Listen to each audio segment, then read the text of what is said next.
ಯೇಸುವಿನ ನಾಮಕ್ಕೆ ಸ್ತೋತ್ರವಾಗಲಿ. ನನ್ನ ಹೆಸರು ವಿಜಯಲಕ್ಷ್ಮಿ ಅಂತ. ಬುಧವಾರ ಸಂಜೆ ನನಗೆ ರಾತ್ರಿ ಜೋರು ಚಳಿ ಜ್ವರ ಶುರುವಾಯಿತು. ನನ್ನ ಎರಡು ಸೈಡ್ ಇಲ್ಲಿ ತಲೆಯಲ್ಲಿ ಸೂಜಿಯಲ್ಲಿ ಚುಚ್ಚಿದ ಸುಮಾರು ಒಂದು 5-6 ಸೂಜಿಯಲ್ಲಿ ಚುಚ್ಚಿದ ರೀತಿಯಲ್ಲಿ ಈ ಸೈಡ್ ತುಂಬ ನೋವಾಗ್ತಾಯಿತ್ತು. ಈ ಬುಧವಾರ ರಾತ್ರಿ ಇದು ಶುರುವಾಗಿ ಗುರುವಾರ ನೈಟ್ವರೆಗೆ ಇದು ನಾನು ಪೇಯ್ನಲ್ಲೇ ಇದ್ದೆ. ನನಗೆ ಸಹಿಸಲಿಕ್ಕೆ ಆಗ್ತಾ ಇರಲಿಲ್ಲ. ಒಂದು 9:30 ಹೊತ್ತಿಗೆ ಅಷ್ಟರವರೆಗೆ ನನ್ನ ಮಗಳು ನನ್ನ ತಾಯಿ ಎಲ್ಲ ನನಗೆಲ್ಲ ಮಸಾಜ್ ಮಾಡ್ತಾಯಿದ್ರು. ಆದರೂ ಕೂಡ ಅದು ಕಮ್ಮಿ ಆಗ್ತಾ ಇಲ್ಲ.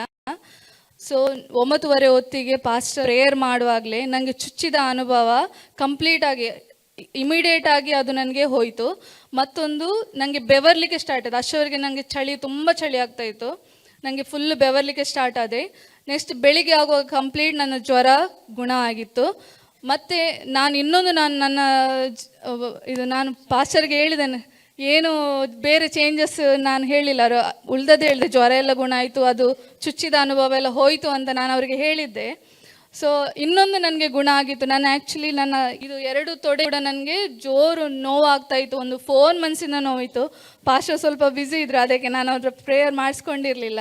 ಆದರೆ ಅವರು 9:30ಗೆ ಪ್ರೇಯರ್ ಮಾಡಿದ ಟೈಮಲ್ಲಿ ನನಗೆ ಇದು ಕೂಡ ಹೀಲ್ ಆದದ್ದು ನನಗೆ ನಿನ್ನೆ ಗುಡಿಸುವಾಗ ಗೊತ್ತಾದದ್ದು.